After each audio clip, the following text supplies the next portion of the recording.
ustedes? Muy buenas tardes. Nosotros maravillados con este canal de televisión que montó nuestro equipo de TVN en este living de una casa de un miembro del comando, Alberto Mayol.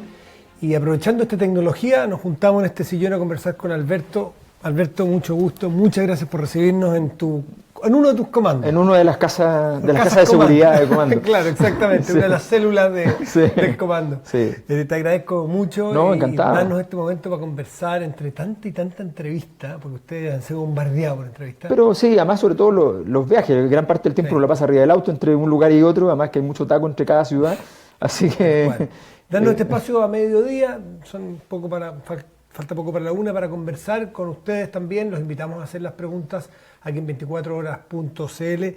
Alberto Mayol, ¿cómo, no mirado desde el punto de vista superficial ni frívolo, pero cómo lo estás pasando desde el punto de vista político, de la expectativa que tenías, de lo que pensabas que iba a ser, de lo que estás mirando hacia adelante? Muy bien, porque la verdad es que sentimos que logramos construir un proyecto que mucha gente, obviamente no toda, es una primaria, pero la gente que está más interesada está entendiendo cuál es la línea que queremos marcar como proyecto para transformar Chile. Y en ese sentido nos pasa que en muchos lugares vamos y se nos acerca gente que nos plantea temáticas, nos plantea cuestiones y nos plantea también la importancia que ha tenido para poder sentir que efectivamente estamos luchando por una transformación real. Nosotros creemos que hay un problema hoy día en las candidaturas en general, y es que sentimos que los candidatos en general andan muy cómodos por la vida en términos de no meterse en riesgo, de no tirarse a la piscina, de no quemarse las manos frente a temáticas que son duras, que son potentes, que son difíciles. Y nosotros creemos que es el momento donde Chile está esperando que la política, que los políticos, que sobre todo los que estamos entrando recién, nos juguemos por algo y creamos en la posibilidad de hacerlo y trabajemos como locos para hacerlo, porque yo creo que hay un malestar enorme. Eso lo vemos en todas partes y ese malestar requiere que no hayan políticos cómodos, que estemos mucho más osados. Tú de analista deveniste en candidato, pero hace muy poco compartimos un par de mesas, de conversaciones, de programas de diálogo político y un argumento que surgía no necesariamente de ti, surgía con frecuencia la renovación de la política. Después de esta elección, es un anatema, ya no fue, o sea, tenemos cuántos candidatos. Kast acaba de cumplir 40, tú llevas meses en la política activa, la Beatriz Sánchez lleva meses, o sea, renovación aquí ha habido, y mucha y buena. Interesante, ¿no? Sí. Yo creo que sí, está pasando esa renovación y ahora tenemos que demostrar que podemos jugar en primera. Sí. Y eso es un problema de nosotros, por eso digo que no podemos estar cómodos, por eso digo que no podemos estar repitiendo los mismos mensajes, que tenemos que salir a jugar, a irritar, los nuevos no pueden llegar a... Hay que mover el árbol. Hay que mover el árbol, sí. Y en ese sentido yo tengo la impresión de que por ejemplo, nosotros somos la única candidatura que ha estado diciendo claramente, sin problema, que queremos refundar Chile. Que queremos refundarlo con cariño, sin retroexcavadoras, con una cosa mucho más profunda, pero que queremos refundar Chile. Y en ese sentido echamos de menos que las otras candidaturas, los otros nuevos, digan todo lo que quieren refundar también. Desde la derecha, porque la derecha de Kast es también una derecha distinta, y creemos que así es, y creemos que entonces él tiene que decir en qué sentido hay que refundar la derecha también. Desde también incluso Beatriz, que tiene que decir también cuál es la refundación que ella propone. Entonces, porque aquí hay una refundación que está en juego, y es natural, tenemos que cambiar. Si uno dice, vamos a cambiar la salud, la educación, las pensiones, vamos a cambiar el modelo de desarrollo, vamos a cambiar el código agua, el código minero, vamos a cambiar la ley de pesca, eso es una refundación. Sí, son los puntos más claros, son como los 5 sentidos de un país, digamos. Claro. Alberto, un segundo antes de entrar en profundidades de los temas que tú mismo vas planteando, quiero retrotraerte unos meses atrás al analista político que tiene la capacidad de barrer el espectro con análisis positivos y negativos, aparte de la tuya. ¿Qué candidatura te ha gustado en planteamiento? Distinto a la ideología, a los planteamientos, sino ¿qué candidatura te ha parecido renovadora, fresca, interesante? A ver, aquí hay distintos tipos de ámbitos. Por ejemplo, en términos de haber presentado un programa, que le fue pésimo, pero haber presentado un programa, hecho un trabajo al respecto, me sorprendió Lagos. Me sorprendió gratamente en ese aspecto.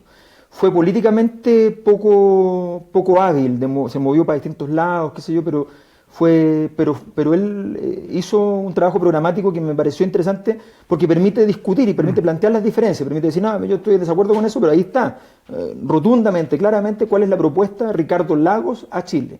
Me pareció que fue un trabajo en ese sentido interesante. ¿De los que quedan? Me sorprendió...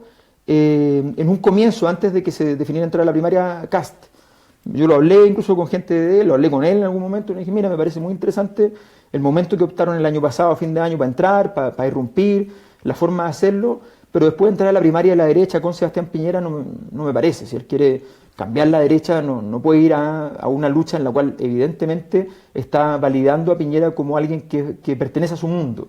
Me parecía que fue un error, y también está validado Sandón en esa disputa, que no tienen mucho que ver, no tienen nada que ver.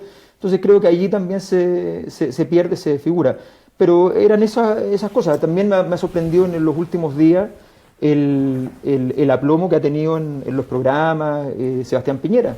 Yo en ese sentido creo que hay que tener claro que Sebastián Piñera ha demostrado que ha madurado desde un gobierno anterior que yo creo que fue... Un buen punto interesante como analista.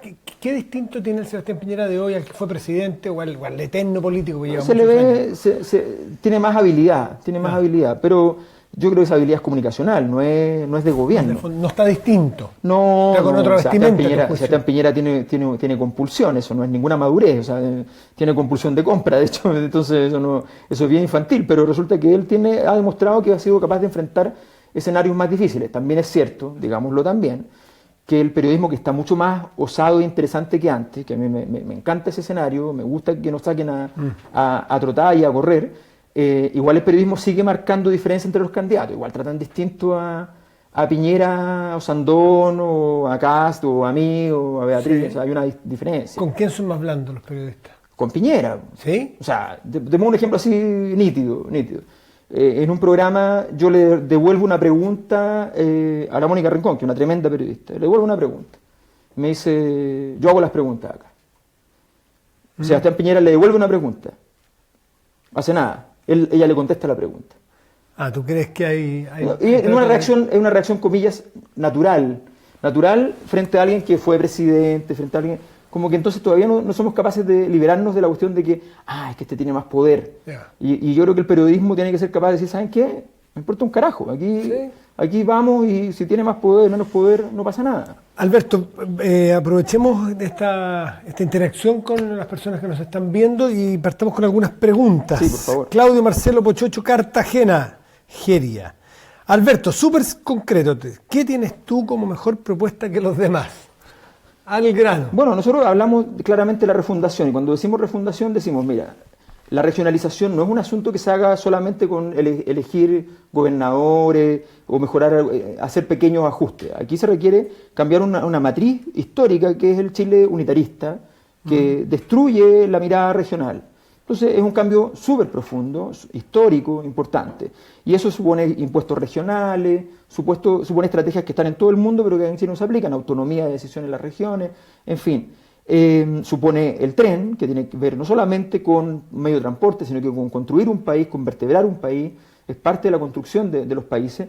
Entonces creo que en ese sentido hay una propuesta muy clara respecto a lo que queremos hacer con el sistema de pensiones, que nosotros decimos, aquí hay una investigación sólida, contundente, nosotros participamos con gente, cuando yo estaba como investigador, con gente de mi equipo de investigación en la propuesta del nuevo AFP, creemos que es un trabajo robusto, ese trabajo lo asumimos, lo aceptamos, pero además añadimos el uso de esos fondos como grandes fondos de inversión con rentabilidad social y con rentabilidad económica para las personas que son sus propietarios y que seguirán siendo sus propietarios, pero sin que sea ese fondo el concurrente para las pensiones, sino que haya una pensión solidaria. Nosotros creemos en una transformación profunda. ¿Y ese fondo para qué serviría si la gente aporta en ese fondo? No, la gente deja de aportar en ese fondo. Nosotros, la rentabilidad del fondo es la que va a aportar, y vamos a inyectar cierta participación de empresas en ese fondo. ¿La gente seguiría aportando de sus ahorros mensuales para la pensión futura? No, cotizaría en un sistema solidario. Ya. O sea, el trabajador le paga al que no está trabajando. Ya, pero sigue habiendo un sistema de cotización. Pero sigue habiendo un sistema de cotización, evidentemente, que es tripartito en este caso. Ya. Y luego tienes el sistema de ahorro, que se acaba como sistema de pensiones, que vas a hacer un sistema de ahorro que concurre a tu pensión también al final de tu vida. Pero en vez de invertir tanto en bolsa, invierte más en economía real. Pero, y aquí se planteó, me parece que a Beatriz Sánchez le hicieron cuestión porque ella habló de que no necesariamente búsqueda de rentabilidad con esos fondos, sino que búsqueda también de otros aspectos. Aquí hay que buscar, cuando se trata de la jubilación de nuestros viejitos, buscar rentabilidad porque económica. la jubilación va a estar garantizada por el otro lado con una jubilación que va a ser más del doble de la actual en promedio. ¿Y de qué sirve ¿Ya? entonces tener este ahorro si no va a ser para la No, jubilación? si va a servir también para la jubilación, va a ser un aporte más a la Pero va a jubilación. estar garantizada por otra vía. Va a estar garantizada por otra vía, y por otro lado tenemos este otro sistema en el cual en todo caso sí hay que buscar la rentabilidad, pero la rentabilidad tiene que estar basada en también producir criterios de desarrollo de la economía real. Nosotros podemos tener perfectamente créditos, por ejemplo, para la microempresa allí. La morosidad de la microempresa hoy día es igual que la de la gran empresa. Ya, pero igual harías tú un comité de análisis Obvio. análisis de Obvio. riesgo, de rentabilidad, Obvio. pues la plata de los chilenos. Obvio, y además que sí, y sí se puede invertir en grandes proyectos empresariales de privado, también se puede hacer. Eso no lo pero eso se evalúa. No es como ahora que hay que el sistema tiene que correr con la plata cada mes a meterlo, inyectarlo en bolsa, porque si no, sino que tú esperas que lleguen los proyectos, los evalúas, vas viendo efectivamente proyectos estatales también, obras públicas. Bueno, eso en el sistema de FP también hay. Eso también existe. Carreteras. Eso también existe, pero nosotros creemos que efectivamente eso debe crecer en la economía real y ir saliendo lentamente, no del todo de la bolsa, pero ir también, porque además eso le da más estabilidad. Tú dices que va a ser el doble la pensión promedio, me imagino. En promedio, claro, en general en promedio, sobre todo la más baja. ¿Cómo se llega a ese doble? 18% de cotización tripartita. ¿Cuánto pondría cada persona, cada El trabajador es menos de lo que pone hoy día, menos del 10, 9% es lo que está calculado. Entonces, Estado y menos IVA. del 10, o sea, sería 9. 9, pero Claro, 9 por 3 me da 27, no me da 18. ¿Cómo por el otro? No, los otros, claro, son... Partes menores. Claro, son 5 y 4, o sea, no es... ¿Tú en el sistema antiguo te acuerdas cuánto imponía cada chileno? En el sistema antiguo no lo conocí. No, yo tampoco, pero la Revolución Francesa tampoco la viví, me acuerdo de Robespierre. Sí. ¿Te acuerdas cuánto imponía, cuánto lo descontaba cada chileno? Yo no lo sé, pero tengo entendido por lo que sé que es alrededor del 20%. Sí, en torno al 20%. Sí. Y que si tú no ponías un mínimo de años no recibías ni un peso después. Bueno, pero es que eso es lo que no puede ocurrir. Claro, o sea, de solidario tenía poco. No, pero es que ese fue el problema. O sea, era un sistema que no tenía una solidaridad real, era por cajas. Y entonces habían diferenciaciones. Este es un sistema con más inercia económica, o sea, efectivamente todos los trabajadores concurren, todos los trabajadores aportan a la vejez, efectivamente ese es el camino. ¿Y un fondo común? Un fondo común. ¿Por qué no te gusta el sistema de cajas o el sistema de sectores? No, a nosotros el tema de las cajas nos parece interesante como propiedad social, pero no el tema para pensiones, porque eso genera diferenciaciones y empezamos a generar estamentos en las sociedades con bastante claridad. El problema de la AFP, más allá de un asunto legítimo... Disculpa, el cálculo de la coordinadora, lo más interesante es 100 años de viabilidad del sistema. Está calculado para no tener que subir de 18 a 25 en 40 años más. ¿Y cómo? Uno de los problemas que tiene la AFP, hay varios, pues no hay educación financiera, no hay educación al ahorro, no hay conciencia de la necesidad de ahorro, en fin... no se hizo cargo, a mi juicio, de la realidad del mercado laboral chileno y de la realidad del desarrollo chileno. Entonces, por ejemplo, esto se traduce en lagunas enormes. Sí, pues. O en que la mujer queda absolutamente afuera porque no está ingresando al mercado laboral. Y le llamamos laguna a algo que es desempleo. Claro, O sea, bueno, esa es la realidad del mercado laboral claro, chileno. Entonces, ¿cómo lo harían el sistema que tú planteas para obtener además el doble de jubilación que ahora? Con el mismo sistema laboral. No, porque está calculado con el actual sistema laboral. Ojalá podamos efectivamente hacer una modernización de nuestros trabajos para que los sueldos sean mayores, para que así las cotizaciones sean mayores, o sea, evidentemente, pero está calculado con el Chile actual. Entonces, en ese sentido, que no nos perdamos, o sea, efectivamente, eso es posible. Suena súper bien. O sea, realizado. vas a poner, en vez del 10, vas a poner el 8. El 9. El 9. En vez del 10, vas a poner el 9. Te garantiza una pensión el doble de la actual.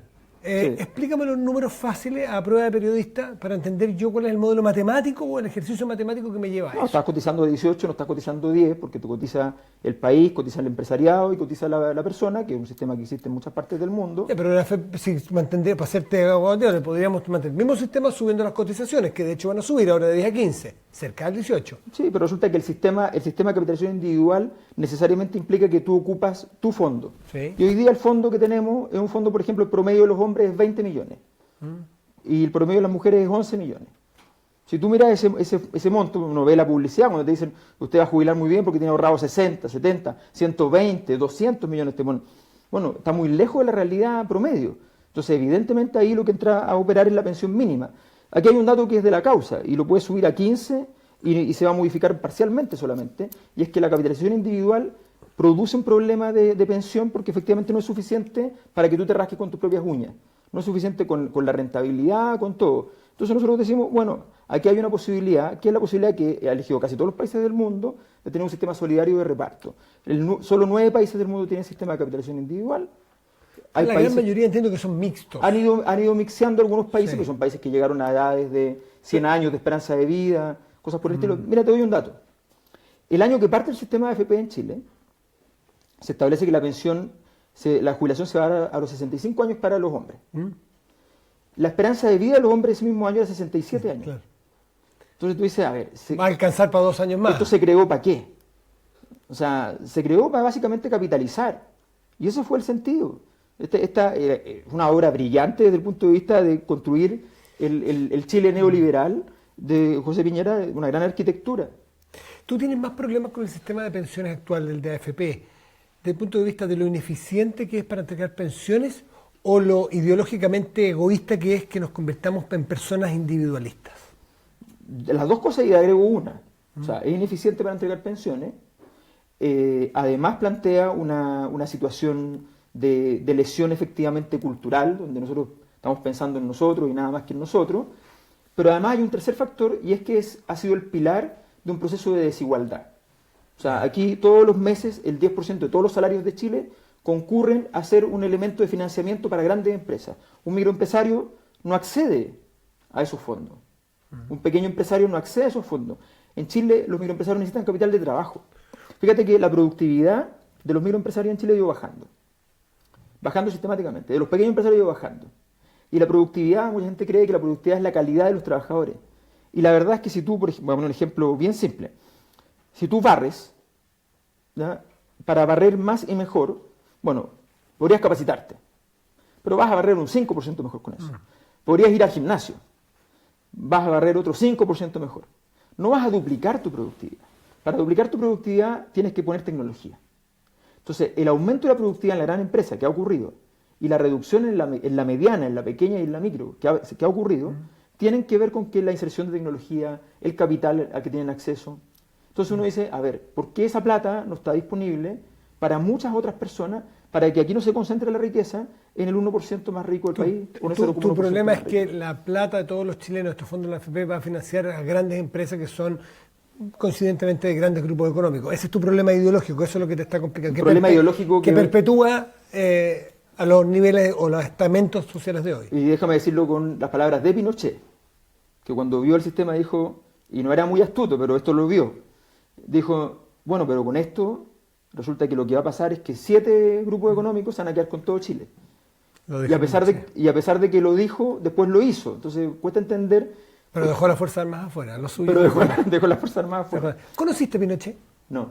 Nunca, porque es bien sabido que tu papá trabajó de cerca en el régimen de Pinochet. Sí, pero mi papá lo veía muy poco, porque mi papá era del grupo de Guzmán. El grupo de Guzmán tenía una relación siempre más o menos media compleja. Con Contreras y compañía, sobre todo. Bueno, no, con Contreras no tenían relación. Era decir que tenían una relación era bien complicado. Exacto. Pero efectivamente había cierta tensión. Yo creo que mi papá lo habrá visto 2 veces, como personalmente a Pinochet. No era de cotidiano. No te tocó frecuentar. Trato. Yo nunca fui a La Moneda durante. ¿Y qué te tocó frecuentar de ese mundo? Ya no de Pinochet, pero del entorno de la dictadura. ¿Qué te la tocó? revista Ercilla. Ya. Tu papá trabajaba ahí. Claro, fue director ahí. Fue director. Que era el grupo Cruzat en esa época, que era el grupo económico emblemático del origen de los grupos económicos. Pero culturalmente te quedó algo, porque cada uno de nosotros responde a la cultura que le tocó vivir, ¿no es cierto? Su infancia lo marca a uno. Sí, le gusta, ¿Qué te marcó de esa época de la derecha, de la dictadura? No del pinochetismo, porque veo que es lejano a tu realidad. ¿Qué te dejó? No, fíjate que lo que pasa es que mi infancia, yo era de la Cisterna, y mi barrio era un barrio súper de izquierda. O sea, en mi barrio las casas de seguridad a propósito eran de las abuelas, de los abuelos del barrio, y muchas veces los abuelos ni sabían, llegaban los cabros que llegaban y guardaban cosas, ¿ya? Materiales y qué sé yo, propaganda, y la verdad es que esa era la relación. De hecho, yo muchas veces pasé años nuevos con mi papá y con amigos del barrio que eran del frente, ponte tú. ¿Y tu papá sabía? Sí, claro. ¿Y cómo operaba eso? Y operaba con naturalidad, o sea, éramos del barrio, no era... ¿Y te acuerdas de haber participado de o vacaciones, o viajes, o almuerzos familiares, o de sociales de amigos del entorno de tu papá, que eran más bien del Fui a mundo? jugar fútbol 2 o 3 veces a una pichanga bien facha que había los sábados. Y era chico, sí, tenía, no sé, 8 o 9 años. En un barrio que quedaba muy lejos, hoy día cacho que es más o menos así como ¿Ya? tenía Las Condes para arriba, tenía que Cantagallo por ahí. Eh, y la verdad, no sé si era Daniel Lencina, si era por ahí. Me acuerdo, estaba Tito Fuyú jugando, me acuerdo. ¿Ya?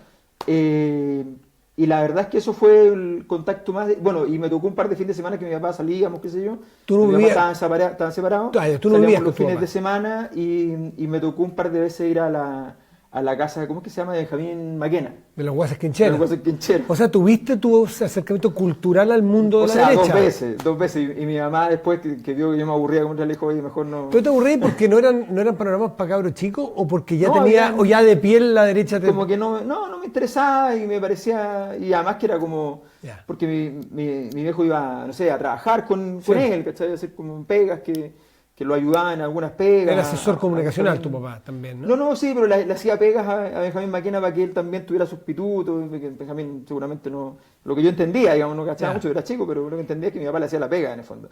O sea, No cantaba le así como- regalaba, no le hacía las canciones, pero le hacía la pega.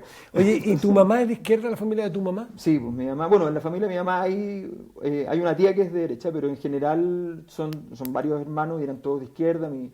Mi tío que murió joven, murió a los 33 años en un accidente aéreo, el 73 de hecho, un poco después del golpe, él estaba inscrito en el GAP, de hecho. Ya. Mi abuelo fue exiliado de la Guerra Civil Española, republicano. Mi mamá votaba por Allende, o sea, en general. Es decir, capaz que distinto hubiese sido tu historia si tus papás no se hubieran separado y tú hubieras vivido más presente con tu papá, que viene de una matriz distinta por lo que veo. Sí, puede ser, pero también tiene que ver con que igual la cultura política de mi papá es una cultura política bien, es curioso porque trabajó en una dictadura, pero su cultura interna es bien democrática. O sea, yo te cuento que yo lo llevaba, de repente lo he invitado a algún asado donde está Ya. la tropa completa y se maneja bien el no hombre. tiene ningún problema. O sea, ¿Tienes reparos éticos con tu papá? por supuesto. Y- Trabajar en una dictadura es un reparo ético en principio. ¿Sentiste vergüenza de tu papá?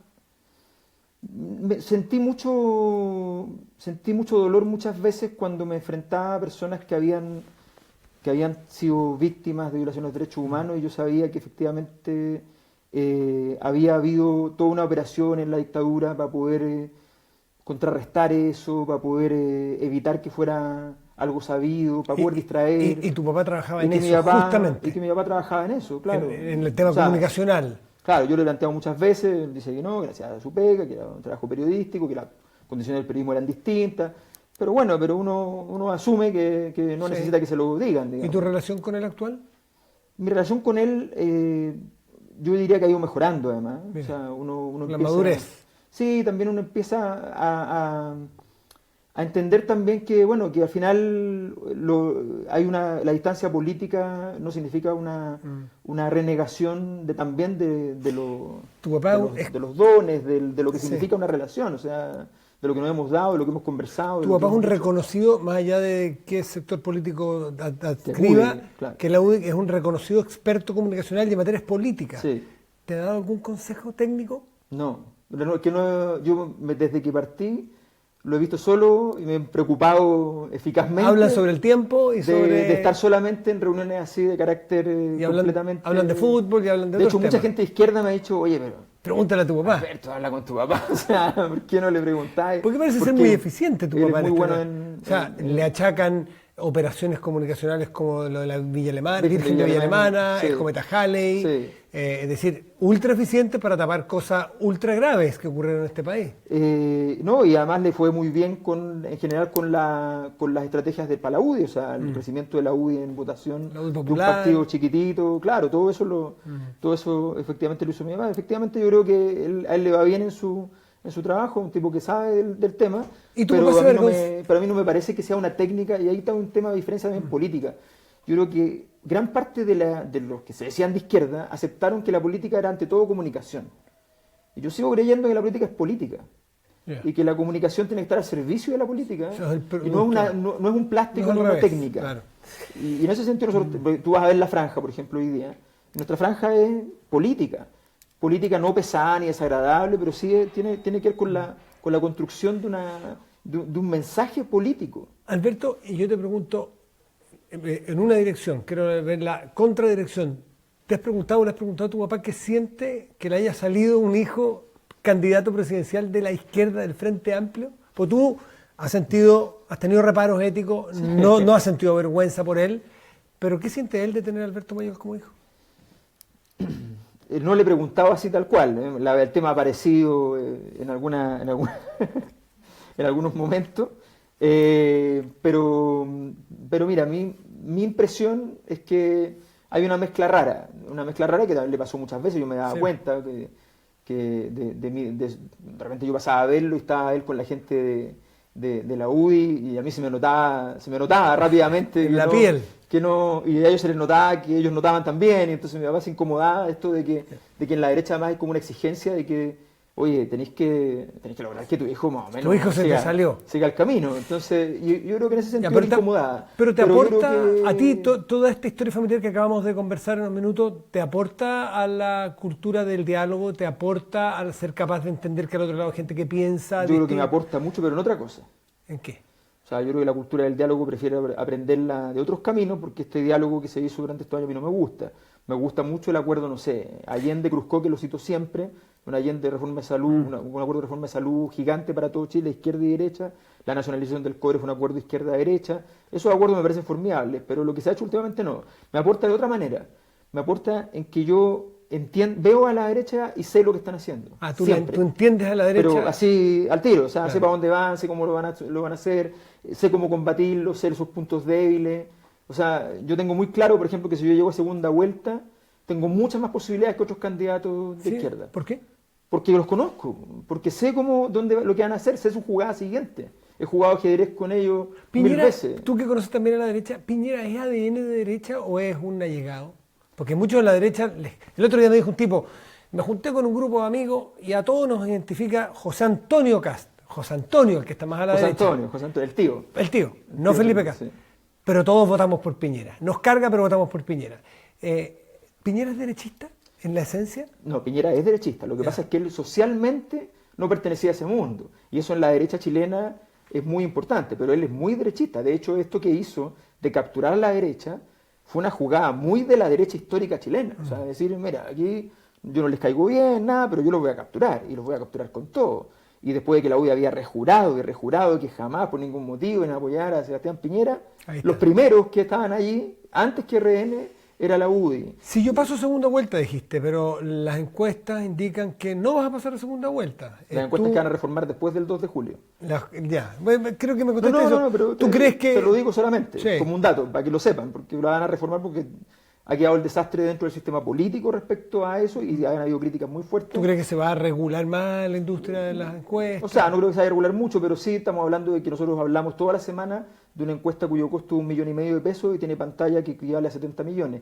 Si uno mira eso, dice, bueno, a ver, aquí hay un... ¿Cadem te refieres tú? Sí, pues. O sea, yo una vez le dije a Roberto en una reunión que me pidió él, porque yo me negaba a analizarla en televisión, entonces me dice, oye, pero te voy a mostrar algunas cosas, qué sé yo. Y yo le digo, mira, no más, listo, esta opción te vale un palo 8, ¿no? Entonces, costo. Pero tú te no, pero es que yo conozco súper bien el tema. Además, yo contrataba encuestas, yo los contrataba a ellos en el Banco Estado, yo fui jefe de investigación. Entonces, me dijo, sí, exactamente vale eso. Entonces, de verdad no tiene sentido. Ahora, más allá de eso, nadie ha hecho el esfuerzo mínimo, bueno, hay un par de encuestas que han hecho algún esfuerzo de decir, oye, ¿cuál es la probabilidad que alguien vote en la primaria? Sí. Luego, ¿por quién votarían en la primaria X? Luego de ver la probabilidad que alguien vote, no preguntar usted votaría en las primarias, sino que tratar de hacer Hace falta saber de los que van a ir a votar, de los que van a ir a votar, ¿cuántos van a votar? Vas a ganar. Nosotros hemos hecho ese ejercicio. ¿Y cuánto ganas? No, ya no vamos ganando. Ah, no van ganando. No vamos ganando. ¿Cómo va el marcador? Nosotros partimos con 12 puntos, o sea, horrible. ¿Ya?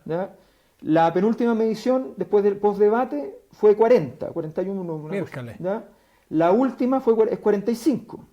O sea, está empate, está... No, está ahí, no está empate, estamos perdiendo. ¿Y Beatriz Sánchez ha ido perdiendo fuerza, a tu juicio? Indudable. ¿Y qué lo ha hecho perder fuerza? La falta de definición. Y yo no entiendo, porque la gracia justamente, o sea, cuando uno va a buscar a Beatriz Sánchez, lo que anda buscando es definición. Esa era la gracia. Ya. Y yo no entiendo en qué estaban pensando quienes diseñaron la estrategia para ponerla, a transformarla en una candidata de la indefinición. O sea, no lo entiendo. ¿Está decepcionado Beatriz Sánchez? No, yo creo que hay un error allí de estrategia, donde ella se ha plegado a una estrategia que es equivocada. Yo creo que además no lo he conversado con ella, pero ella, por ejemplo, cuando yo le planteé el tema estratégico de las primarias, yo lo hablé con ella directamente, le escribí a ella, le dije, Beatriz, tú y yo estamos expuestos, esto de ir a primaria, una consulta por internet es una locura, nos pone en segunda división así con un timbre, nosotros tenemos que hacer esta cuestión en serio, nosotros quemamos las naves en nuestros mundos anteriores, volver a esos mundos así como así no es cosa de cualquier día, y nosotros tenemos que entrar a primera división y juguemos. Y ella se tomó un par de días y después me contestó y me dijo, Alberto, he solicitado que efectivamente hagamos el esfuerzo. Ya. Y los dos estamos de acuerdo entonces a las primarias. Ahora, la indefinición de Beatriz Sánchez, por lo que yo leo, se explica no porque no tenga definiciones ella, sino porque ellos tienen un proceso de construcción colectivo. Nosotros tenemos un proceso en el Frente Amplio, pero hay una exigencia natural, que incluso es legal, que cuando tú te presentas una candidatura tienes que llevar un programa. Bueno, hay una hoja de ruta, Beatriz Sánchez tiene una hoja de ruta. ¿Qué te parece esa Pero la hoja de ruta es más o menos, es básicamente, es el desde del Frente Amplio. O sea, el Frente Amplio tenemos un conjunto de definiciones y ahí están esas definiciones. Pero es el desde. Entonces yo creo que nosotros tenemos que hacer ofertas, y una oferta política para saber cuál candidatura tiene qué diferencia, porque si nosotros, yo no me imagino, fíjate lo siguiente, ya, tenemos una consulta, hacemos todo un proceso que a mí me encanta, el proceso de base del Frente Amplio, fantástico, no hay problema, hacemos ese proceso, llegamos a septiembre, terminamos con el programa, entonces la primaria es una primaria de rostros. Entonces la primaria es un envase para quién va a aportar. ¿A eso está llevando la candidatura de Beatriz Sánchez? No, lo que yo digo es que ese diseño, si se pensaba que esa era la idea, que no hubiesen propuestas de las candidaturas, termina en una lógica en la cual solamente hay un envase. Ya, pero espérate, tú acabas de decir que lo que no te gusta de la candidatura de Beatriz Sánchez es que no plantea ideas ni definiciones, por lo tanto, te lo pregunto. Lo que planteo es que el Frente Amplio tomó una definición de cómo construir esto, que es una definición que a mí me gusta, pero que tenía que incorporar e incorporó siempre propuestas de los partidos y movimientos y propuestas de las candidaturas. Y de repente hubo un momento en el cual el Frente Amplio va y establece que solamente el proceso de base, y nos deja a las candidaturas en una posición en la cual tenemos que optar. Y nuestra opción fue decir, no, nosotros vamos a presentar propuestas. ¿Tú te revelas al cómo se ha ido dando en la práctica? Yo me revelo porque creo en el origen del Frente Amplio. Y creo en los fundamentos del Frente Amplio. Y creo que lo que hicimos en el Frente Amplio en un comienzo es lo que da sentido. Y me revelo a la forma de hacer entonces esto de una manera tal que se construya un neutro, que a mi juicio además fue un neutro, una especie de... Aquí somos un lugar donde los dos candidatos dan lo mismo y por tanto hay que ir al voto más útil, que es Beatriz. Yo creo que el comando en ella establecer una estrategia ¿Por qué voto útil? Claro, porque está mejor en la encuesta. Ya, pero al principio no podíamos saber que iba a ser así. Bueno, el primer día ya irrumpió, salió más en prensa en un día que todo lo que yo llevaba antes. ¿Tú crees que el Frente Amplio buscó un rostro más que una candidata? No, el Frente Amplio estaba buscando candidaturas y yo creo que es legítimo buscar personas como Beatriz, que efectivamente tiene una trayectoria importante en la disputa, en la lucha sobre ciertas temáticas, me parece perfecto. Yo en ese sentido nunca tuve ningún problema. Yo mismo además estaba muchas veces en la conversación donde dimos el nombre de Beatriz como un potencial. En enero fue así eso. Que efectivamente no tengo ningún problema. El punto de fondo es después, ¿qué hacemos con lo que significa una candidatura? Si es Beatriz o no es Beatriz. Me es igual. ¿Qué hacemos con una candidatura? Las candidaturas cumplen un rol histórico. Las candidaturas no son simplemente ir a la competencia, sino que es también construir algo muy fuerte. Nosotros decimos, oye, hubo toda una polémica respecto a lo que pasó con los 30 segundos de franja, ¿ya? Yo me quedé bien calladito de empezar a aclarar los puntos, porque la verdad es que me parece que son errores absurdos empezar en esas discusiones. Pero fue súper feo porque nos plantea a nosotros como que nosotros no queríamos... Que ustedes no quieren ceder en una parte de la franja, ¿no es verdad? Nosotros dijimos primero, a nosotros no nos llegó ninguna notificación oficial al comando respecto a que ese requerimiento era una exigencia del Frente Amplio como mesa. En segundo lugar, lo he dicho 1000 veces, no conozco la mesa, ni Beatriz conoce la mesa. No hemos ido nunca invitado a la mesa. Entonces entiendo que nosotros sencillamente nunca recibimos. La semana anterior nos juntamos, hubo reunión de los dos comandos, y en esa conversación salió el tema incluso, oye, pero de repente, ¿por qué no son 10 segundos? Conversando con ellos. Ellos tampoco tenían claro que estaba ¿Y de dónde salió entonces cerrado. este mito de que tú te negaste a ceder No, parte de nosotros tu- en ese momento, cuando vemos que la cuestión estaba súper desordenada, nosotros dijimos, miren, nosotros tenemos una planificación de los tiempos que nos dieron en el Consejo Nacional de Televisión. Y nosotros tenemos libretos, una cuestión profesional, libretos, donde tú no podés cortar el libreto así como, oye, se corta el Sí. libreto. Entonces, tenemos, por ejemplo, hoy día tenemos 2 piezas. Una pieza un poquito más de 40 segundos y otra pieza de 2 minutos y medio, un poquito más. Esas son nuestras piezas. Yo no podía cortar esas piezas. Entonces le digo, oye, por lo menos los 2 primeros días, Ya. no me dejen. Entonces, ¿Ha habido campaña más sucia de la que te imaginabas en Frente Amplio? indudablemente, pero también creo que es un aprendizaje. Esto es Es inherente decir, entonces a la política y al ser humano, No, y no es inherente. no es de los partidos tradicionales, porque ustedes No. encarnan la nueva política y No, tú estás diciendo momento. que ya hay Aclaremos. campaña Pero sucia. aclaremos, porque al otro lado, el señor Guillé, con tal de que no haya competencia, ha ido eliminando los actores administrativamente, y resulta que aquí esto no es House of Cards. Allá está House of Cards con el señor Piñera, que da completamente para hacer la serie, no necesitamos ningún guionista, y con la gente de la nueva mayoría, que también da bastante. Nosotros hemos tenido problemas ¿Qué se parece más, Frank Underwood? ¿Piñera o Guillén? en Chile, en todo Chile, Piñera. ¿Sí? Piñera es. ¿Es Frank?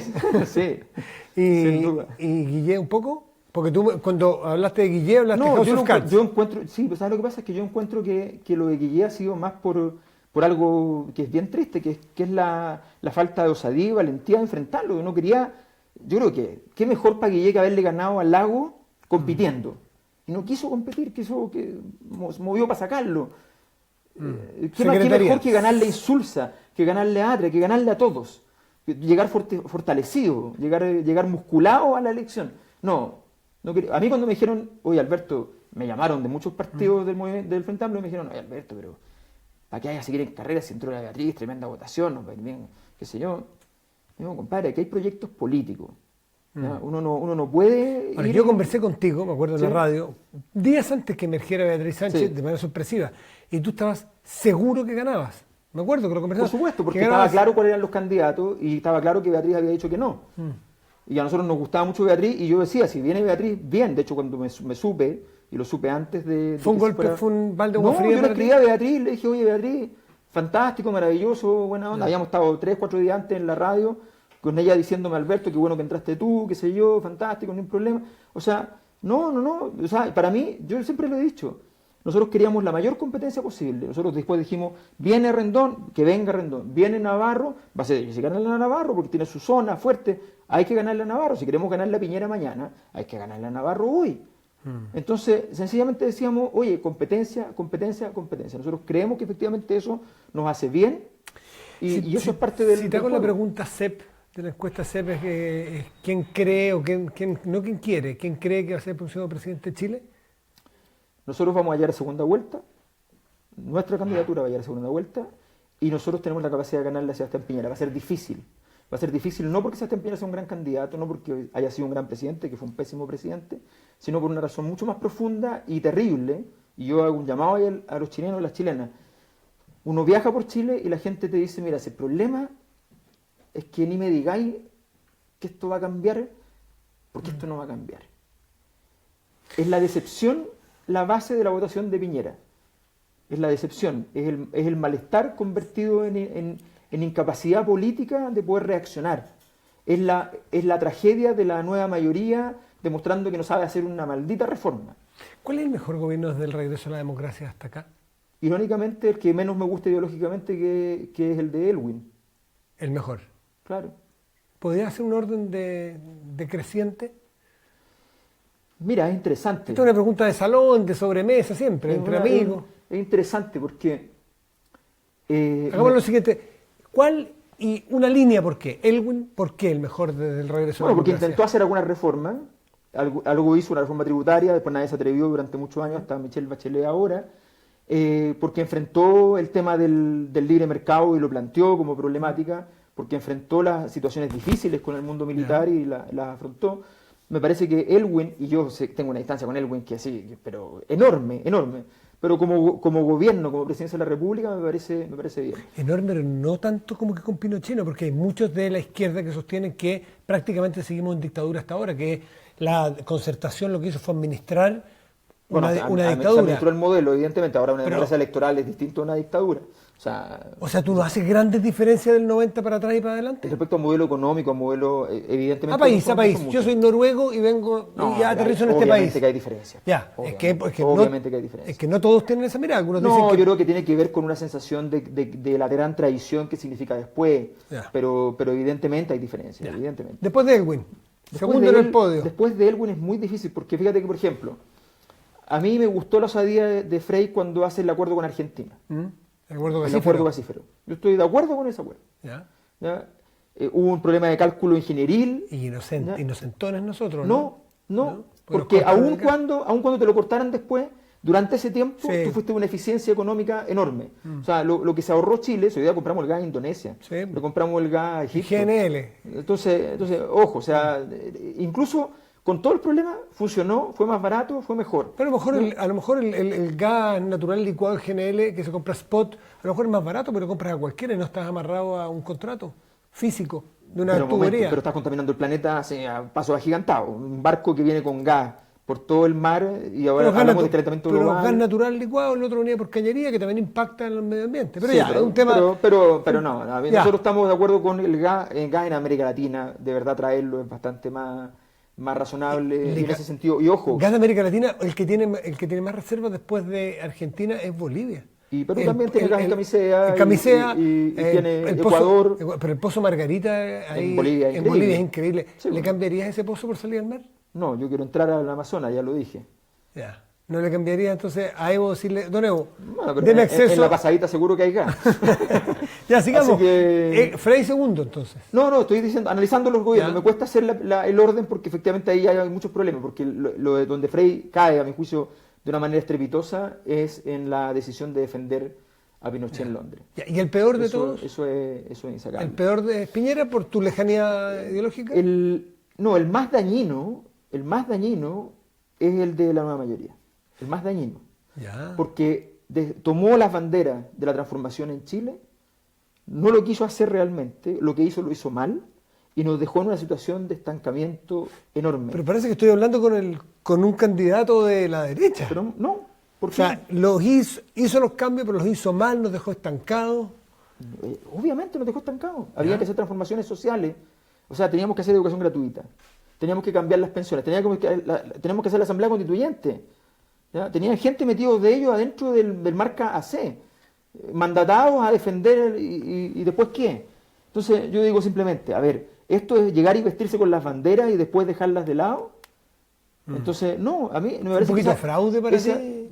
Sí, pues, Fraudulento. claro, efectivamente hay una lógica fraudulenta en la concepción de una forma de gobernar de esa manera.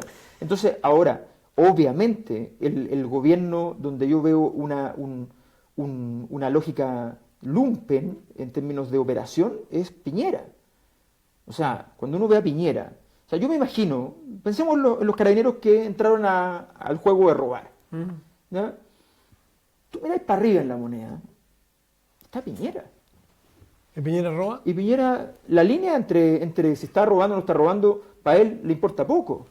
No nos olvidemos que él dijo en esas famosas conferencias internacionales que siempre se le citan, él dijo que el primer emprendedor había sido Adán, porque había estado dispuesto a romper las reglas.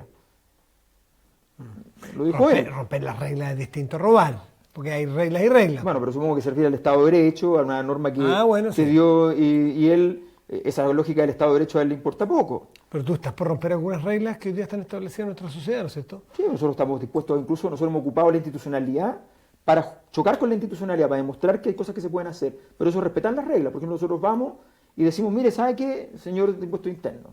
No es verdad lo que usted dice porque también hay leyes en Chile que dicen esto otro.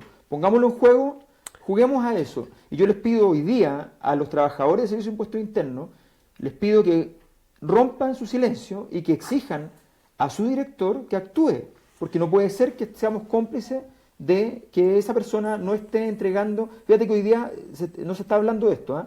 En el Transantiago se va a hacer un sistema de registro de evasores, un DICOM de la evasión del Transantiago. ¿Y dónde está el DICOM de los políticos? El DICOM de los políticos se llama Servicio de Impuestos Internos que entregue la lista. Ahí está. ¿Y por qué por qué no ocurre? Yo te garantizo que la evasión que es de un 30%, yo te digo que en el DICOM de los políticos, yo no sé en el Congreso si es menos del 30%. Vamos a preguntas de nuestros espectadores. A ver, dice, se fue Marlene Domeisen. ¿Y la salud? ¿Qué harías para mejorarla y que no haya lista de espera?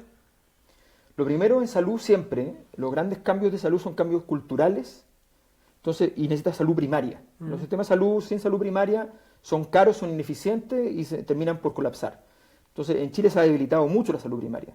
Si tú miras los presupuestos de salud primaria en muchos lugares son completamente ridículos y se gasta mucho de repente en grandes infraestructuras que son necesarias, pero no se gasta, y se gasta mucho en días cama en las clínicas, donde el 70% del costo de hotelería, Sí. ¿ya? Y resulta que eso no produce salud. Entonces nosotros es destinar los recursos fundamentalmente a salud primaria. Tenemos un plan cuadrante de carabineros, podemos tener un plan cuadrante de médicos, ¿no? Podemos hacer eso. ¿Cómo operaría eso? Tener un médico de territorio, de zona. ¿Tenemos problemas con los especialistas? ¿Vamos a conseguir especialistas para No, pero tener... no hay especialista. No, el médico general está en el territorio. No, sí sé, pero me refiero a que tenemos carencia de médicos. No habría tenemos carencia de habría médicos. que Lo que especialistas. tenemos, lo que tenemos es un mercado que captura a los médicos, se los lleva a determinados espacios y todos luchan por entrar en esos espacios. Necesitamos un sistema capilar, un sistema que llegue a todo Chile. ¿Tú obligarías a esos médicos? Porque un médico que salió de la Universidad de Chile y es cirujano y le pagan el doble en una clínica privada que en un hospital público, ¿qué opinión te merece eso? Y si estudió gratis y le dieron y tuvo beca de especialidad, después no podrá estar 5 años trabajando y no creo que tenga ningún problema. Ya después de esos 5 años, ¿qué pasa con después eso? llega otro muchacho y no hay ningún problema. Tenemos muy buenos médicos. Pero los médicos de experiencia van a terminar en el sector privado igual. ¿Tú terminarías con el sector privado? No, el sector privado puede existir, pero tú te garantizas un sector público. Que el sistema sea unificado, que de hecho que haya una cotización única, que vaya todo al mismo fondo. Y después, si alguien quiere tener un sistema privado, va al sistema privado, ningún problema. Vicky Ramírez te pregunta, ¿cuál es tu posición frente a la descentralización para crear gobiernos provinciales de mayor autonomía y sistemas de control independientes? Saludos desde Edmonton, Canadá. Mira, muy simple, allá lo conocen bastante bien. Impuestos regionales, que es un porcentaje de la tributación, por ejemplo un 30% que inmediatamente en el gobierno regional, en el municipio. El municipio en Chile tienen menos de la mitad de lo que es normal en el mundo, en términos de participación en el presupuesto. Y me llama la atención que los alcaldes sean tan poco exigentes. Yo hago un llamado también a los alcaldes, a las alcaldesas. Nosotros somos la única candidatura que ha dicho queremos más recursos para los alcaldes. ¿Ya? Y nadie dice, oye, qué interesante la propuesta. Se quedan calladitos y resulta que son los perjudicados. Los que después no tienen recursos, tienen toda clase de funciones. En los últimos años se le añadieron funciones medioambientales, por ejemplo. ¿Y con qué? No hay plata. Entonces definitivamente necesitamos impuestos regionales, necesitamos autonomía de toma de decisiones, que las regiones puedan tomar autonomía en obras públicas, puedan tomar decisiones. Aquí estamos hablando de los médicos especialistas. ¿Te acuerdas que Pato Copilla era el Ministerio de Salud en persona el que estaba contratando un médico especialista para un hospital? O sea, ¿de qué estamos hablando? Desde Santiago. Claro, o sea, no, y además, imagínate la cantidad de horas hombre dedicadas a esa contratación, que además salió mala. ¿Te acuerdas que además después se descubrió que no podía ejercer la persona que había seleccionado? Sí. Claro, entonces, tú dices, no, ya. Esta pregunta me interesa mucho porque se ha hablado poco. Yo tenía la esperanza de que con los dramas que se han suscitado en el Sename fuese el tema que se iba a tomar las campañas, que es el tema central, que el candidato que supiera plantear mejores soluciones al tema de los menores, y sobre todo los menores más vulnerables, ese podía ganar. Y lo siento ausente el tema. ¿Qué propuesta tienes tú para el Sename? Es la pregunta que te hace María Emma Maldonado. Primero, aquí hay una vergüenza nacional que es, ojo, lo digo no con un ánimo populista, lo digo con un ánimo bien concreto, hablando con gente de los gobiernos, no solo de este gobierno, sino que otros gobiernos, todos confiesan que cuando Chile es invitado a eventos sobre infancia a nivel mundial, nadie quiere ir. A todos los otros eventos quieren ir, pero a ese no quieren ir.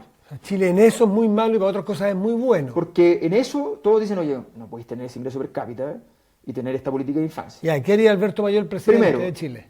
El Sename, el 85% de los recursos van a privados.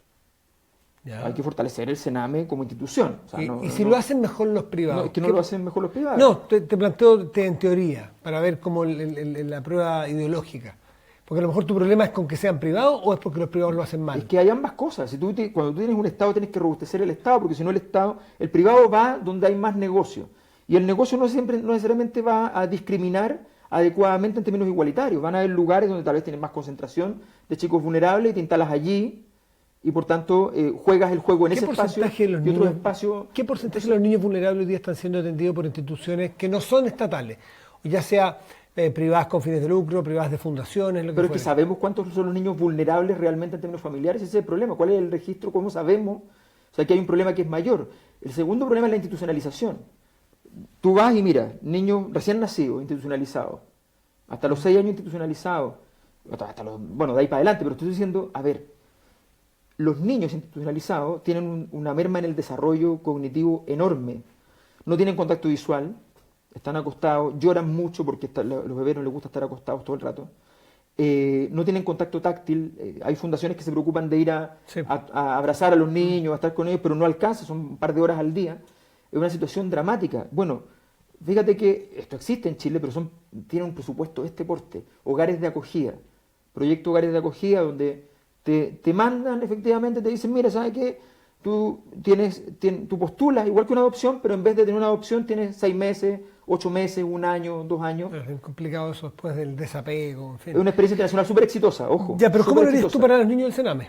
Puntualmente, para tratar de solucionar y que no sea nuestra vergüenza. Separar en el Sename el tema de infracción de ley respecto a los problemas de vulnerabilidad familiar. Ese fue también una propuesta de Sebastián Piñera, un proyecto de ley, más que propuesta. Sí, efectivamente, eso es perfecto. Hay temas técnicos donde vamos a estar de acuerdo cualquier candidatura porque esto es absurdo. O sea, esto de mantener como misma forma de judicialización, o sea, la reinserción es el gran tema para aquellos niños infractores de ley, la educación, la reinserción, un trabajo muy cuidado en ese sentido. Y por otro lado, los niños que no son infractores de ley, hogares de acogida y una nueva institucionalidad donde los padres biológicos no sean como que los niños son propiedad privada. La ley chilena como que establece que es una propiedad privada de los padres biológicos. ¿Qué pasa? Lo siguiente. Yo conozco bastante bien esa experiencia donde tú vas y ves niños que están institucionalizados, los padres biológicos que lo dejaron allí van cada 2 meses a firmar y entonces no quedan susceptibles de adopción. Tal cual. ¿Por qué lo conoces tan de cerca el tema? Nosotros hemos postulado a procesos de... ¿Tú con tu familia? Claro, tuvimos que suspender hace un tiempo por un tema de que llegó justamente a vivir con nosotros llegó a vivir con nosotros una prima de Claudia y entonces no teníamos espacio, qué sé yo, pero hemos postulado también a los procesos distintos, al de adopción y hogares de acogida. Entonces, y tú ves ahí el asunto y es bien dramático, y los hogares de acogida hemos visto la experiencia, hemos visto niños ahí donde un niño que de repente estaba solo y estaba muy mal y de repente te encuentras con la familia de acogida que lo está llevando para que vayan a ver a su familia biológica y resulta que el niño está fantástico, está fuerte, está con el cuello recto. Perdona el apuro porque nos está pillando el tiempo. Transantiago, drama, pero ya tremendo esta ciudad que vive la mayor cantidad de chilenos, 2 horas de ida, 2 horas de vuelta. Eso no es vida, definitivamente. Transantiago es bueno. Danos una que hay solución. Primero, la idea del Transantiago en sí misma es una concepción equivocada que tenía que ser rentable y resultó siendo un desastre. Los sistemas de transporte no son rentables, dejemos de hacer negocios con todo. El Transantiago pero hay que financiar las cosas, Alberto. Hay que financiarlas. Las cosas no son gratis, las paga alguien. Pero la rentabilidad no significa que no tenga financiamiento. ¿Y dónde sacamos aquí lo que estamos haciendo es que se dijo que para financiarla había que hacer de una determinada manera y resulta que votamos a la basura porque así 7.000 millones de dólares que podrían haber generado infraestructura, que podrían haber generado viajes. La única forma de financiarlo es que sea eficiente, que la gente lo use y lo pague. Y eso no es persiguiendo a la gente, sino que otorgando un servicio que sea más rápido que el auto. ¿Cómo lo vas a hacer tú? ¿Cuál fue infraestructura? Tu primera orden al ministro de Transporte? ¿Cuál va a ser? Primero es fusionar con el metro, el Transantiago, hacerlo público, hacer un sistema integrado que integre además al 1.000.000 de personas, en el caso de Santiago, de la región metropolitana, que están fuera del Transantiago, 1.000.000 de personas, 1/5 de la región metropolitana está fuera, y la gente paga el doble o el triple por esos viajes. Así que ahí hay otro problema. Segundo, ojo, quiero ser bien enfático con regiones, el sistema de fondo de espejo, disculpa cómo lo voy a decir, pero una picantería. O sea, no puede ser que tú no tengas una política pública, porque en fondo de espejo es como, y tenemos aquí un gran proyecto, y como a usted no le tenemos un proyecto, le mandamos la misma cantidad de plata. Vea lo que hagan, como si fuese otro país. O sea, de verdad una picantería. Entonces, no. Y en el caso de Transantiago, público, infraestructura vial, propiedad del Estado en los terminales, que hayan terminales, aquí se ponen terminales en cualquier parte y no hay ni un baño ni un servicio para los conductores, no hay nada. Y necesitamos un sistema que efectivamente potencie el uso de la tarjeta y, por ejemplo, eso se puede hacer como en muchas partes del mundo, en todos lugares públicos, tú puedes pagar un sistema para todo el mes, para todos los viajes que tú quieras hacer, con una cifra X, que tú incluso puedes allí subvencionar para algunas personas que lo requieran, ¿ya? Tercera edad o personas que estén en situaciones de Pero vulnerabilidad. nada muy revolucionario respecto de lo que hay. De lo que hay en el mundo. No, pero de lo que hay en Chile, con los nuevos contratos, podría, que sea el Estado o sea privado, si tú le pones bien los incentivos y pones hace buenos contratos. Lo están haciendo. Bueno, pero exígesela. No, pero a ver, momento. En los nuevos contratos. Pero los privados van a sacar una rentabilidad que tú tienes que garantizarle. Y están pidiendo garantías. Y te dicen, yo no voy a hacer esto sin garantía. Bueno, el Estado no tiene para qué tener esas garantías de rentabilidad. ¿Por qué tenemos que pagar una rentabilidad X para que haya? Ya, no va a ser rentable, entonces va a ser un costo. A lo mejor, y tú dices, vale la pena. Menor que ¿Cuánto le va a costar? Bueno, va a ser un costo, el estándar mundial. ¿Pero tienes calculado cuánto le va a costar a Chile ese sistema que tú planteas en transporte público? O sea, hoy día estamos gastando 1.000 millones al año. 1.000 millones de dólares. ¿Y el tuyo cuánto cuesta? Nosotros con esa misma plata podemos perfectamente montar un sistema y ahí la inversión pública queda para ti. Cuando tú haces inversión pública... Ya, ¿pero cuánto cuesta? ¿Te cuesta 500? ¿Le has puesto número? Nosotros estamos trabajando en el sistema de transportes con Álvaro Miranda, nuestro experto, y efectivamente hemos tirado números. Obviamente eso es muy difícil de calcular porque además queremos cambio en el tipo de bus. O sea, nosotros creemos que Chile tiene que transitar a la electromovilidad. Sí, ya se acaba de ser un piloto en el Transantiago. Sí, efectivamente, pero hay que transitar con... A ver, sí, pero un momento. O sea, sabemos que funciona, si Chile es el lugar con más sol del mundo. Sí. O sea, entonces no empecemos con... Podemos hacer perfectamente un piloto que sea un poquito más grande, un poquito más potente, porque aquí hubo un piloto de vía segregada en Avenida Grecia en los años 90, me acuerdo, en 94 estaba inaugurado, ¿ya? Y resulta que para pasar a las vías segregadas, como está hecho en Grecia, que está bien hecho, resulta que han pasado años con la pista central. Y hay algunos lugares solamente en Santiago y en Chile en general no hay, con las vías segregadas. Explíqueme una cosa antes de terminar, esto es lo último. Dime. Desde el Frente Amplio se plantea que hay que sepultar de una vez por todas, y ese es el llamado, invitación que hacen a sepultar el neoliberalismo. Perfecto. ¿Cómo te explicas tú que los malls no quepa más gente, que es como la catedral del neoliberalismo? Da la impresión de que la gente sí quiere neoliberalismo, en el uso, en el día a día, sí quiere el teléfono, el último teléfono, la última zapatilla, poder ir a Punta de Cana, y es el resultado del modelo. Ustedes quieren eliminar este modelo económico y este modelo económico la gente parece estar contenta con él. Perdona, todo lo que me acabas de describir es lo que fomenta el Partido Comunista Chino, no el neoliberalismo. O sea, estamos hablando de cosas bien distintas. Pero el modelo económico de Chile. El modelo económico de Chile... La gente está contenta con ese modelo. No, evidentemente no, porque ese modelo económico de Chile es el que no tiene a la salud como un derecho, a la educación como un derecho, a las pensiones como un derecho, no tiene al mar como algo distinto a producción y producción y producción con pesca, arrastre y destrucción. No, eso no es verdad. Lo que sí efectivamente hay es un consumo que ha crecido mucho y que produce mucho placer y que produce mucho vínculo. Ese consumo ¿es sustentable en el tiempo? Pregunta número 1. Los niveles de endeudamiento hoy día ya están por sobre la mitad de los salarios de las personas, de los ingresos familiares. Estás pagando más de la mitad en deuda y no sabemos hasta dónde puede llegar aquello. En segundo lugar, efectivamente es que el consumo se transformó por la falta de infraestructura pública para otro tipo de entretenimiento, por centros culturales, por actividades, porque resulta que en Recoleta, el alcalde Jadwe ha logrado con la escuela abierta una gran penetración en la ciudadanía para actividades de ese tipo. Entonces también hay un déficit de oferta. Pero yo no voy a pelear contra los malls porque Estados Unidos tiene centros comerciales y Estados Unidos no es neoliberal internamente. No. Ellos promueven el neoliberalismo para afuera, pero adentro son keynesianos. Son súper keynesianos y por eso les gustan las guerras porque además producen consumo interno y por eso les gusta potenciar. Entonces, esos son súper keynesianos. Entonces, aquí hay malls en muchas partes del mundo. Los centros comerciales producen problemas en los barrios. Los centros comerciales hay que ponerlos en las periferias de las ciudades, de otra manera. O sea, nosotros no estamos contra los centros comerciales, pero en el centro de una zona tú destruyes el comercio local. ¿Y sabes qué? Eso produce debilitamiento de los barrios y el debilitamiento de los barrios produce delincuencia. Entonces, veamos la sociedad como un conjunto. Yo no le voy a hacer la ordinariedad de decir el centro comercial produce delincuencia, pero en una cadena de acciones, el centro comercial, la autopista urbana, producen delincuencia. ¿Cómo te explicas que este modelo, donde yo te hablé recién que el mall es la catedral del modelo? Sí, así es. Piñera es el papa del modelo probablemente. Por supuesto. Es el candidato el que representa ese mundo. ¿Por qué, no tenemos esperanza? ¿Por qué ganan las encuestas y por qué, si miramos la encuesta, parece ser probablemente el próximo presidente y ustedes no le están sacando la mugre? La izquierda, que no lee mucho, o sea, la derecha, que no lee mucho, perdón, que no lea a Dante, ha repetido una frase de Dante sin darse cuenta, porque seguro que no la conocen mucho, menos Sandón, por cierto. Esa frase es: pierdan todas las esperanzas, estamos todos en el infierno. Eso que es casi el cierre del infierno de Dante, es el mensaje que nos dan todos los días. Y cuando uno pierde todas las esperanzas, elige a Piñera de presidente. Nosotros lo que decimos es que no podemos perder la esperanza, que lo único que nos pueden robar es la esperanza. Y nosotros tenemos que ser capaces de luchar y luchar y luchar. Y nos dicen, lo que tú quieres hacer no se puede hacer.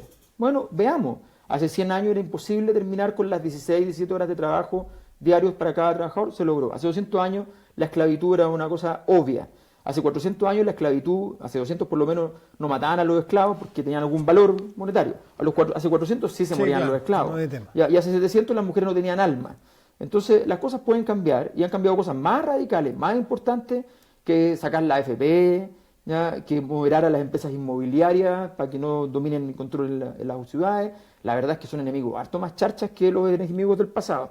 Hay que tomarse las cosas con calma, hay que ser prudente, hay que refundar Chile, hay que hacerlo con cariño, no hay que hacerlo con retroexcavadora, no hay que hacerlo martillando, hay que hacerlo con diseño, con cuidado, con prolijidad. Hay que partir en los 4 años, nos tomará más tiempo, pero se puede hacer y hay que ser decente. Y nosotros decimos, aquí el señor Piñera representa la indecencia y no podemos permitir que eso acontezca. Hay una línea que queremos trazar.